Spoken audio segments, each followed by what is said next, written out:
أشهد أن لا إله إلا الله وحده لا شريك له ولا نظير له ولا مشير له ولا معين له ولا وزير له وصل على سيد الرسل وخاتم الأنبياء أما بعد فأعوذ بالله من الشيطان الرجيم بسم الله الرحمن الرحيم قال الله تبارك وتعالى في القرآن المجيد والفرقان الحميد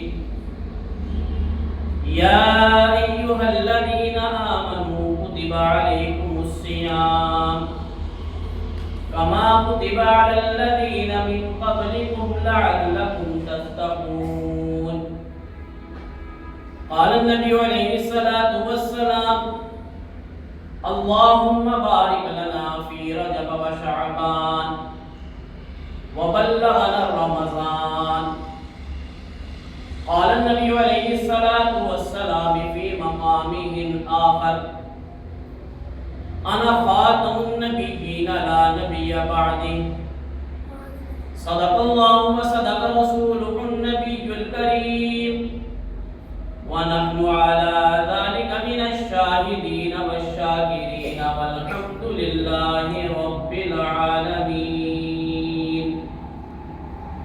تمام حضرات ایک دفعہ نماز والا درود شریف پڑھ لو.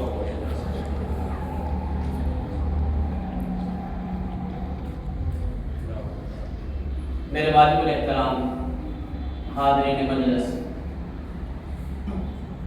یہ شعبان کا مہینہ چل رہا ہے اور اس مہینے کو شعبان المعظم کہا جاتا ہے اور عربی کے اندر اس مہینے کو رمضان کا مقدمہ کہا جاتا ہے.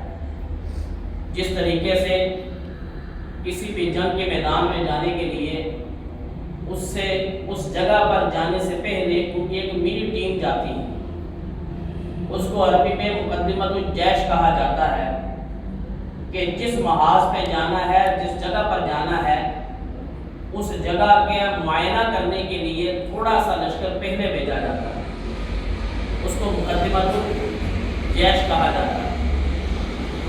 تو رمضان المبارک کا مہینہ آنے والا ہے. اس رمضان المبارک کے مہینے سے پہلے اللہ رب العالمین نے ہمیں شعبان کا مہینہ عطا فرمایا. یہ بڑی عظمتوں اور مقدس اور برکتوں والا مہینہ ہے.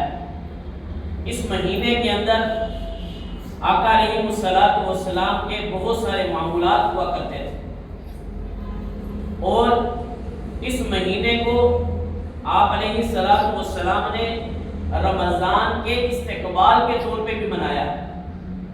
اس کو رمضان کی تیاری کے طور پر بھی منایا ہے اور اس مہینے کو اپنے آپ کو رمضان کے لیے تیار کرنے کے لیے بھی اس مہینے میں عبادات کی. تو لہذا یہ مہینہ رمضان کی آمد کے استقبال کا مہینہ ہے. اس مہینے میں ابھی سے ہمیں رمضان مبارک کی تیاری کرنی ہے. ایسا نہیں ہے کہ رمضان کا چاند نظر آیا تو رمضان شروع ہوا. اللہ رب العالمین قرآن مجید فرقان حمید میں کیا فرما رہے ہیں؟ یا ایھا الذین آمنوا، اے ایمان والو تم میری بات کو دھیان سے سنو. یا ایھا الناس نے کہا، یا ایھا المسلم نے کہا. اللہ رب العالمین نے انسانیت کو مخاطب نہیں کیا. اللہ رب العالمین نے مسلمانوں کو بھی مخاطب نہیں کیا. اللہ رب العالمین فرما رہے ہیں یا ایھا الذین آمنوا، اے ایمان والو تم میری بات کو دھیان سے سنو. یا اللہ، رمضان کا مہینہ تو سب کے لیے ہے. آپ کا خطاب اور آپ کی بات تو تمام انسانیت کے لیے ہے، لیکن خاص آپ اس میں ہائیڈنگ کیوں دے رہے ہیں؟ یا ایھا الذین آمنوا، اللہ فرما رہے ہیں اس لیے دے رہا ہوں کہ ایک خاص بات تمہارے ساتھ کرنے لگا. ایک انسان مجمع ہے، آپ ایک مجمع میں بات کر رہے ہیں اور آپ اگر کسی کو خاص خالصتاً اسپیشل کوئی بات سمجھانا چاہیں تو آپ اس کی طرف متوجہ ہو کے کہیں گے کہ جناب آپ ذرا دھیان دیجئے، یہ بات اسپیشل میں آپ کے لیے کر رہا ہوں. تو اللہ رب العالمین پوری انسانیت میں، پوری کائنات کے اندر اللہ رب العالمین فرما رہے ہیں یا ایھا الذین آمنوا، اے ایمان والو تم میری بات کو دھیان سے سنو۔ اب آپ کہیں کہ ایمان والا کون ہوتا ہے؟ تو ایمان والے کی نشانی کیا بتلائی؟ آمنت باللہ وملائکتہ وکتبہ ورسلہ والیوم الآخر والقدر خیرہ وشرہ من اللہ تعالی والبعث بعد الموت۔ یہ ایمان والے کے تمغے ہیں۔ آمنت باللہ، وہ اللہ پر ایمان لے کر آئے گا، وملائکتہ، وہ اللہ کی ملائکہ پر ایمان لے کر آئے گا، وکتبہ، وہ تمام کتابوں پر ایمان لے کر آئے گا، ورسلہ، وہ تمام انبیاء اور رسول پر ایمان لے کر آئے گا، والقدر خیرہ وشرہ، جو بھی میرے اور آپ کے ساتھ اچھا ہوتا ہے یا برا ہوتا ہے وہ اللہ رب العالمین کی طرف سے ہوتا ہے، والبعث بعد الموت، اور مرنے کے بعد اٹھائے جانے پر بھی وہ اپنا ایمان رکھے۔ تو یہ ایمان والوں کی نشانی ہے۔ تو اللہ رب العالمین ان ایمان والوں سے مخاطب ہے، یا ایھا الذین آمنوا، اے ایمان والو تم میری بات کو دھیان سے سنو۔ آگے کیا فرمایا؟ کتب علیکم الصیام، کہ رمضان آ رہا ہے۔ کون آ رہا ہے؟ ہاں، رمضان آ رہا ہے۔ کتب علیکم الصیام، اللہ رب العالمین کے 12 مہینوں میں سب سے بابرکت مہینہ آ رہا ہے۔ حدیث مبارکہ کے اندر آتا ہے، آقا علیہ الصلوۃ والسلام نے فرمایا اللہ رب العالمین پورا سال اپنے عرش معلیٰ کے اوپر برا جمع ہوتے ہیں، پورا سال، اور پوری کائنات کا نظارہ وہاں سے کر رہے ہیں۔ پوری انسانیت کے مسائل کو، دکھوں کو، تکلیفوں کو اللہ عرش معلیٰ سے سن رہے ہیں۔ لیکن جیسے ہی رمضان مبارک شروع ہوتا ہے، اللہ اکبر، اللہ رب العالمین عرش معلیٰ سے پہلے آسمان میں تشریف لے آتے ہیں۔ کتنی بڑی یہ سعادت کہ اللہ رب العالمین اپنے عرش کو چھوڑ دیتے ہیں، اپنے حاملین عرش کو، سدرۃ المنتہا، اللہ رب العالمین اس جگہ کو چھوڑ کر اس پہلے آسمان پر تشریف لاتے ہیں، اور اللہ فرماتے ہیں فرشتوں کو کہ تم جو بھی کام کر رہے ہو چھوڑ دو۔ فرشتے کیا کام کرتے ہیں؟ فرمایا کہ جو نماز میں اور آپ پڑھتے ہیں، اسی طریقے سے اللہ رب العالمین نے آسمانوں پر ایک فرشتوں کی جماعت بنا رکھی ہے۔ ہم تو اللہ تکبیر بھی کہتے ہیں، ایک فرشتوں کی پوری جماعت ہے تو ہر وقت کہتی ہے اللہ اکبر، اللہ اکبر، بس ان کا یہی کام۔ جب سے پیدا کیا تب سے لے کر قیامت کی صبح تک ان تمام فرشتوں کی ڈیوٹی کیا ہے؟ بس انہوں نے یہی کرنا ہے، اللہ اکبر، اللہ اکبر، بس یہی کام۔ اور دوسرے جماعت ایک ہے جو کیا کرتی ہے؟ قیام میں کھڑی، سبحانک اللہم و بحمدک و تبارک اسمک، وہ قیام کے اندر کھڑی اور اس کے اندر سورۃ فاتحہ بھی پڑھ رہی ہے اور پورے قرآن پاک کی تلاوت کر رہی ہے۔ ایک جماعت ہے جو رکوع کے اندر ہے، وہ جب سے اللہ نے اس کو پیدا کیا قیامت کی صبح تک وہ رکوع میں رہے گی۔ ایک جماعت ہے جو قیام کے اندر ہے، پھر ایک جماعت ہے جو سجدے میں ہے۔ مختصر یہ کہ پوری جماعت کی جو ڈیٹیل ہے اللہ رب العالمین نے مختلف فرشتوں کی ڈیوٹیاں لگا رکھی ہیں کہ آپ نے قیامت کی صبح تک اسی حالت میں رہنا ہے۔ لیکن فرمایا کہ جیسے ہی رمضان شروع ہوتا ہے، اللہ رب العالمین تمام فرشتوں کہتے ہیں کہ تم اپنی نماز چھوڑو، میری عبادت چھوڑ دو۔ اللہ فرشتوں سے اپنی عبادت چھڑوا رہے ہیں، اور کیا فرما رہے ہیں کہ یہ 15ویں صدی کا مسلمان، یہ آرے بالا کے اندر رہنے والا ایک تاجر، آرے بالا کے اندر رہنے والا ایک مزدور، یہ جب بھی اپنی ٹوٹی پھوٹی نماز پڑھے گا تو نماز کے بعد جب یہ دعا کرے گا، فرشتوں تم نے اس کی دعا کے اوپر آمین کہا۔ کام کتنا بڑا چھڑوایا کہ وہ قیام کے اندر ہے، رکوع کے اندر ہے، سجدے کے اندر ہے، قعدہ کے اندر ہے، تشہد کے اندر ہے، اور اللہ اپنی عبادت چھڑوا کر اس انسان کی جو پورا سال مسجد میں نہیں آیا، پورا سال اس نے اللہ کے سامنے سجدہ نہیں کیا، پورا سال اس نے گڑ گڑا کے اللہ کو نہیں منایا، لیکن رمضان کی چند گھڑیاں مسجد میں آیا اور اللہ سے اپنی چیزیں مانگ رہا ہے، اور چیزیں بھی کیا مانگتا ہے؟ یا اللہ میری فلاں مجھے پوری کر دے، یا اللہ میری دنیا کی فلاں ضرورت پوری کر دے، میری یہ چیز نہیں مجھے مل رہی، مجھے یہ چیز میسر کر دے۔ اللہ فرماتے ہیں اس کی دنیاوی ضروریات بھی ہوں یا اخروی ضروریات بھی ہوں، اے فرشتوں تم نے اس کی دعا کے اوپر کیا کہنا ہے؟ آمین کہنا۔ تو اللہ فرما رہے ہیں کتب علیکم الصیام، رمضان آنے والا ہے، لیکن افسوس یہ ہمارے ساتھ قبرستان ہے۔ فرمایا کہ جس وقت رمضان سے پہلے، رمضان کی گھڑیاں آنے سے پہلے، ایک اس آدمی کو جو گنہگار ہے، جب اس کو قبر میں اتارا جاتا ہے تو لا محالہ اس کو عذاب ہوتا ہے۔ اللہ ہمیں عذاب قبر سے محفوظ فرمائے۔ جس وقت اس کو عذاب دیا جاتا ہے اور باہر رمضان شروع ہوتا ہے تو اس کو عذاب قبر بند کر دیا جاتا ہے۔ اب یہ سمجھتا ہے کہ شاید قیامت آنے لگی، اس لیے میرے سے عذاب بند کر دیا۔ اور یہ ساتھ والی قبر جو مسلمان ہے، نیک ہے، صالح ہے، اس سے پوچھتا ہے کہ مجھ سے عذاب کیوں بند کر دیا گیا؟ تو یہ کہتا ہے کہ جناب باہر رمضان شروع ہو گیا۔ اچھا اس رمضان کی برکت کیا ہے؟ فرمایا اس رمضان کی برکت یہ ہے کہ اللہ پورے رمضان کا مہینہ تمہیں عذاب نہیں دے۔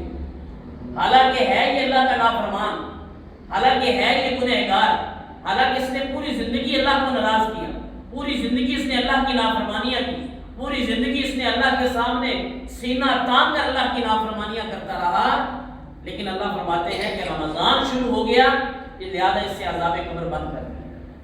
لیکن افسوس کہ جو 4.5 فٹ زمین کے نیچے ہے اس کو تو باہر رمضان کی خبر مل جاتی ہے، اور جو زمین کے اوپر پھر رہا ہے اس کو رمضان کے ہوتے ہوئے بھی رمضان کا نہیں پتا۔ یہ رمضان کی گھڑیوں کے ہوتے ہوئے بھی رمضان سے غافل ہوتا ہے، یہ رمضان کی گھڑیوں کے ہونے کے باوجود رمضان کی برکات اور اس کے فیوز سے فائدہ نہیں حاصل کرے۔ کتنے افسوس کی بات۔ تو فرمایا کتب علیکم الصیام، رمضان کا مہینہ آ چکا ہے۔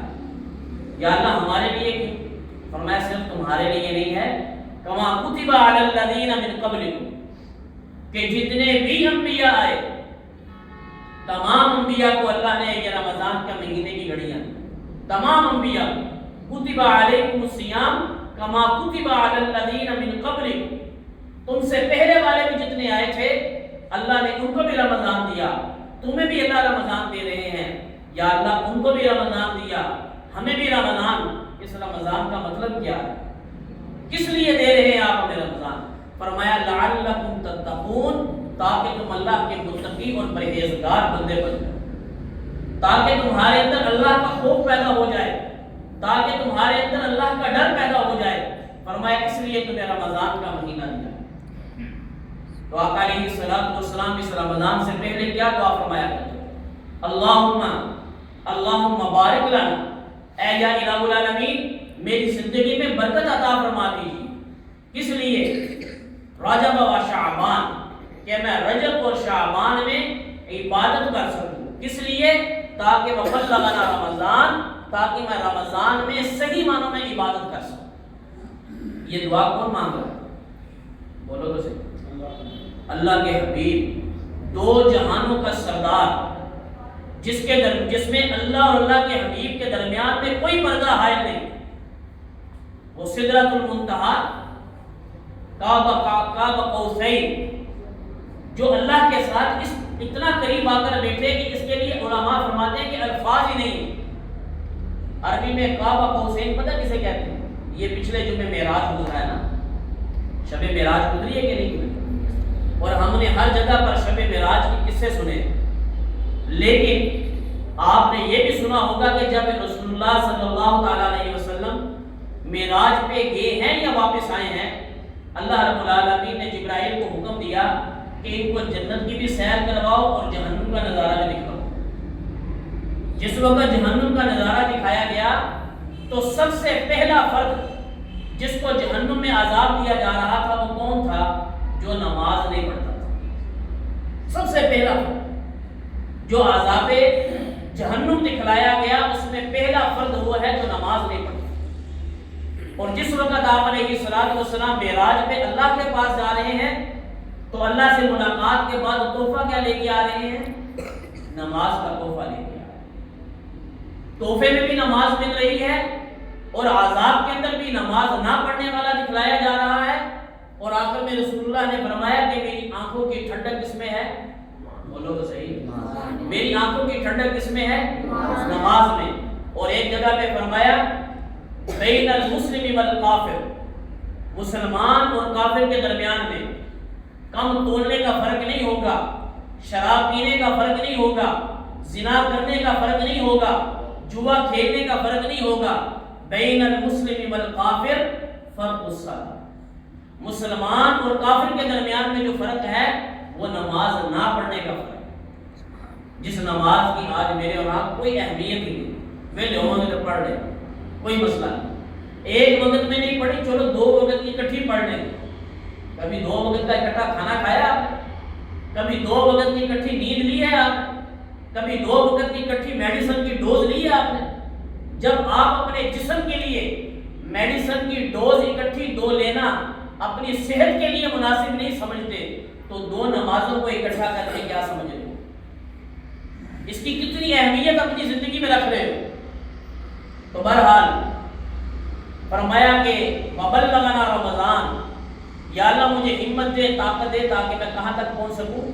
رمضان تک پہنچ سکوں۔ تو یہ رمضان کا مہینہ آنے والا ہے، اس شعبان میں آقا علیہ الصلوۃ والسلام تیاری فرمایا کرتے ہیں، 2 تیاریاں خصوصی طور پہ فرمایا کرتے ہیں۔ پہلے نمبر پہ فرمایا کہ 1 شعبان سے لے کر 14 شعبان تک آپ علیہ الصلوۃ والسلام مسلسل روزے رکھا کرتے ہیں، ان ایام میں کبھی ناغہ نہیں کیا۔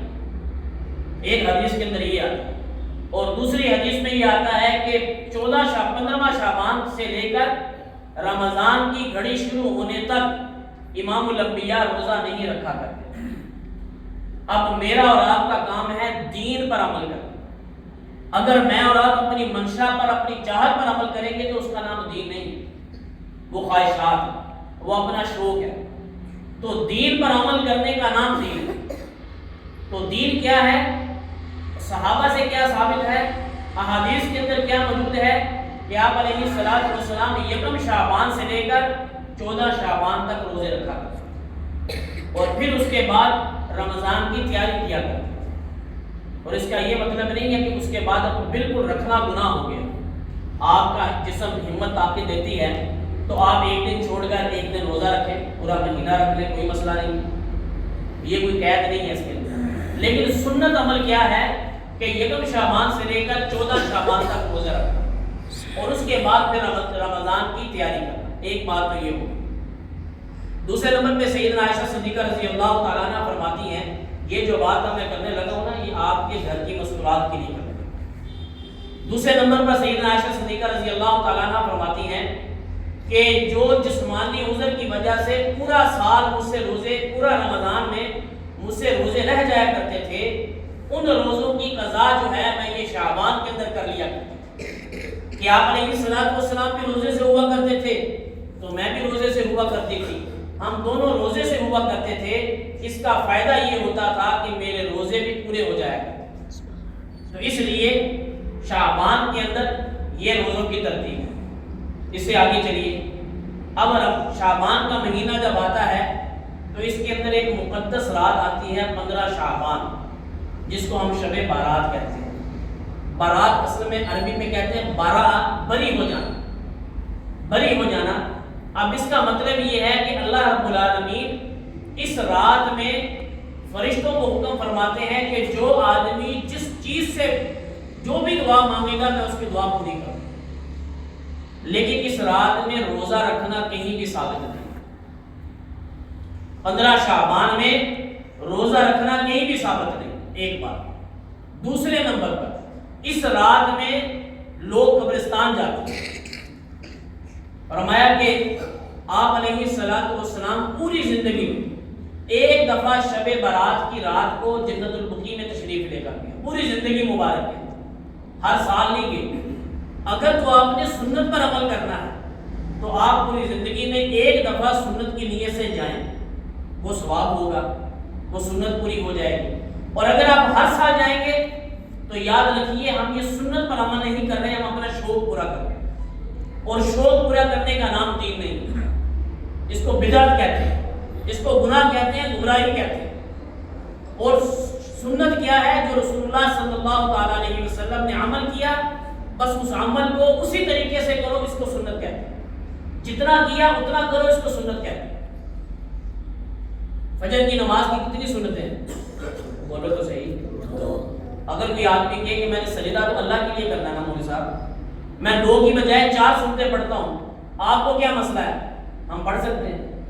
سنتیں پڑھنے کی حد تک تو نظر آئے کہ یہ سنتیں پڑھ رہا ہے، لیکن یہ اللہ کا بھی حکم کی نافرمانی کر رہا ہے اور رسول اللہ صلی اللہ تعالیٰ علیہ وسلم کے حکم کی بھی نافرمانی کر رہا ہے۔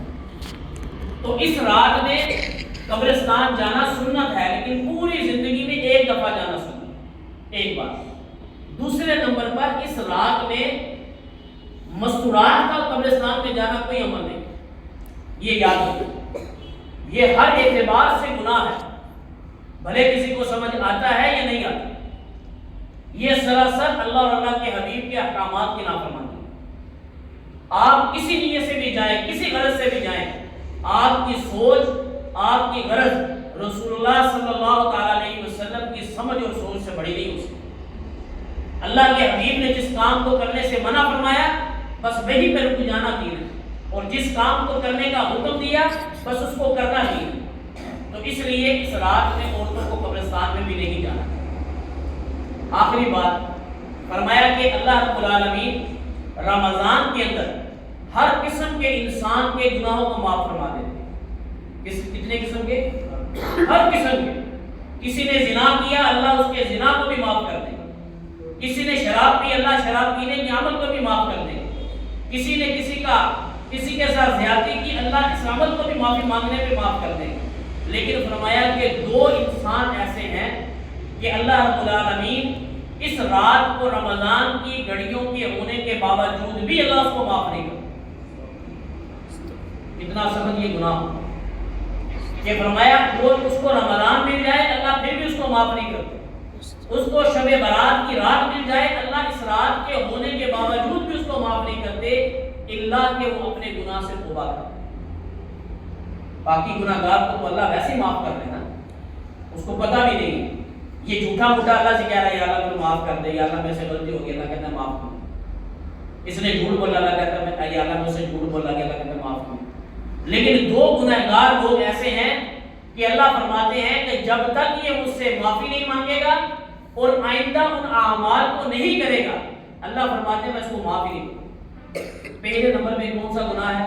فرمایا کینہ کرنے کا۔ کینہ پرور آدمی جو ہے، اس کو اللہ کے حبیب نے فرمایا کہ اللہ اس کو نہیں معاف۔ اور ہم اتنے کینہ پرور ہوں گے کہ اس کینے کے آڑ میں ہم بھائی نے بھائی کو نقصان پہنچایا، بھائی نے بھائی کے گھر کو اجاڑا، بھائی نے بھائی کی خاندان کا شرازہ بکھیر دیا، ماں نے، بہن نے، بیٹیوں نے، رشتہ داروں نے گھر کے شرازے پہ کھیر کے رکھ دیے، صرف کس بنیاد پہ کہ ان کے دل کے اندر کینہ پیدا ہو۔ آج میں اور آپ ذرا اپنے خاندان کا محاسبہ کر کے دیکھیں۔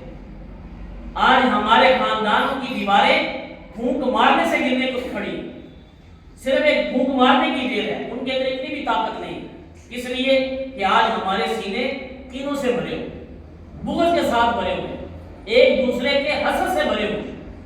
بھائی جب اللہ آپ یہ کہیں میں اللہ کی تقسیم پہ راضی ہوں، تو اللہ نے جو اس کو دیا اللہ آپ کو بھی عطا کر دے، تو آپ کینہ نہ کریں۔ فرمایا کہ اس رات کے ہونے کے باوجود اللہ کینہ پرور کو بھی معاف نہیں کرے، ایک بات۔ دوسرے نمبر پہ فرمایا کہ جانے میں یا انجانے میں جو مرد ہے ان کی شلوار اگر ٹخنوں سے نیچے ہوتی ہے، یہ گناہ ہمارے اندر بہت زیادہ عام ہے، کم وہ بھی نہیں ہے جو پہلے میں نے بیان کیا، وہ بھی کم نہیں ہے، لیکن یہ اس سے بھی زیادہ عام ہے کہ ہمارے مرد حضرات جان بوجھ کر یا انجانے میں، فرمایا جس مرد کی شلوار ٹخنوں سے نیچے چلی گئی، اللہ رب العالمین اس کو بھی اس رات کے پانے کے باوجود معاف نہیں کرتا۔ اب یہ فیصلہ کسی مولوی کا نہیں ہے، آپ کو مولوی صاحب کون ہوگا فتویٰ دینا، یہ کسی مولوی کا فتویٰ نہیں ہے، یہ میں آپ علیہ السلام کی حدیث مبارکہ آپ کو سنا، یہ اللہ کے حبیب کا حکم سنا رہا ہوں۔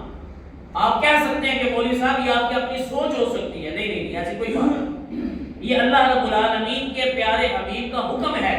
فرمایا کہ جس مرد کی شلوار ٹخنوں سے نیچے رہے گی اللہ رب العالمین اس کو بھی اس رات میں معاف نہیں کرے گا۔ اور ساتھ میں دوسرا پہلو بھی ہے، اور فرمایا کہ جس عورت کی شلوار، جس ماں کی شلوار، جس بہن کی شلوار، جس بیٹی کی شلوار ٹخنوں سے اوپر ہوگی اللہ اس کو بھی معاف نہیں فرمائے۔ آج ہمارے فیشن الٹ ہو چکے ہیں، ہم فیشن کے پجاری ہیں نا، اللہ اور اللہ کے حبیب کی سنتیں تو ہمیں پسند نہیں ہے۔ آج اگر فیشن آ جائے کہ مرد شلوار ٹخنوں سے اوپر کریں تو ہم فیشن کے طور پہ تو کر لیں گے لیکن سنت سمجھ کے نہیں کریں گے۔ آج فیشن کیا ہے کہ مردوں کی شلوار ٹخنوں سے نیچے اور عورتوں کی شلوار، ان کا مولوی جی ٹخنا کتنے لائے گا ان کے پیڈلی دے کر گھر پہنچی ہے، ترقی کر رہی ہے 2023 پھرتے ہیں اسی حالے کی 1400 صدیاں پیچھے ہیں۔ تو لہذا یہ دو گناہ ہمارے اندر بہت زیادہ عام ہیں۔ تو میرے معزز سامعین، ساری گفتگو کا خلاصہ حاصل کیا ہے کہ آپ علیہ الصلوۃ والسلام نے فرمایا یا اللہ رمضان کا مہینہ آنے والا ہے، تو یہ رمضان کے مہینے آنے سے پہلے آپ رمضان کا استقبال کریں۔ کیسے؟ اپنے آپ کو گناہوں سے بچائیں، اپنے آپ کو گناہوں سے بچائیں۔ جو گناہ ہم روٹین میں کر رہے ہیں آپ آج سے اپنے گناہوں کو چھوڑنا شروع کریں۔ جب آپ آج سے چھوڑنا شروع کر دیں گے انشاءاللہ آپ رمضان کی برکتوں سے لطف اندوز ہو۔ جس تسبیح کا آج مزہ نہیں آ رہا، آپ جب رمضان میں وہ تسبیح کریں گے آپ کو مزہ آنا شروع ہو جائے، لیکن اس کے لیے شرط کیا ہے کہ پہلے گناہ چھوڑنا ضروری ہے۔ جب گناہ چھوڑیں گے تو اللہ رب العالمین ہمیں اعمال کی برکات سے نوازیں گے۔ آج ہمارے بیٹے رکے ہوئے، آج ہمیں دین ہضم نہیں ہوتا، بے دینی کی محفل میں گھنٹوں گھنٹے بیٹھنا پسند کریں گے، اور اگر دین کی محفل ہے تو وہ ہمیں ہضم نہیں ہوتی کیونکہ ہمارے بیٹے رکے ہوئے، ہمیں دین کی بات ہضم نہیں ہوتی۔ اور ہضم کیوں نہیں ہوتی؟ اللہ رب العالمین نے فرمایا الا وہی القلب، الا وہی القلب، الا وہی القلب، ہمارے دل جو ہے وہ مردہ ہو چکے ہیں، ہمارے دل اللہ کے ذکر سے بیدار ہو چکے ہیں۔ اور اللہ قرآن پاک میں کیا فرماتے ہیں؟ الا بذکر اللہ تطمئن القلوب، اللہ کا ذکر کر تاکہ تیرا دل آباد ہو۔ آج نہ ہمارا دل آباد ہے، نہ ہمارے جسم آباد ہے، نہ ہمارے گھر آباد ہیں، نہ ہمارے کاروبار آباد ہیں۔ آپ کسی بھی جگہ پہ چلے جائیں، ہر جگہ پر ہم بے دینی کی لت کے اندر تو اترے ہوئے ہیں، دین کے ساتھ ہماری کوئی تعلق نہیں، دین کے ساتھ ہماری کوئی غرض نہیں۔ تو میرے معزز سامعین، یہ جمعے کی جو مجالس ہوتی ہیں یہ کوئی تقریروں کا نہیں ہوتا، یہ تو میری اور آپ کی اصلاح کے لیے ہوتی ہیں مجالس۔ آقا علیہ الصلوۃ والسلام نے فرمایا المؤمن مرآۃ المؤمن، مومن مومن کے لیے آئینہ ہوتا ہے۔ اگر آپ کو آئینے کے اندر اپنا داغ نظر نہ آئے، آپ کے چہرے پر جو داغ ہے اگر آپ کو آئینے میں نظر نہ آئے تو آئینے کا کوئی فائدہ ہے؟ اگر ان جمعے کی مجالس میں آپ کو اپنے روٹین کے عیوب نظر نہ آئے تو پھر جمعے کا کیا فائدہ؟ تو اس لیے ہمیں اس غرض سے جمعہ سننا چاہیے کہ میرے عیب میرے سامنے آ جائیں، میرے گناہ میرے سامنے آ جائیں، میری کمزوریاں اور غلطیاں میرے سامنے آ جائیں۔ جب اس غرض سے اور اس لیے سے کریں گے تو اللہ رب العالمین ہمیں دین سمجھنا آسان فرما دیں گے۔ اور دنیا میں آنے کی غرض بھی یہی ہے کہ ہم اپنی دنیا کو دین کے مطابق گزاریں تاکہ مرنے کی زندگی آسان ہو جائے۔ اللہ رب العالمین ہم سب کو ان باتوں پہ عمل کی توفیق عطا فرمائے۔ وآخر دعوانا الحمدللہ۔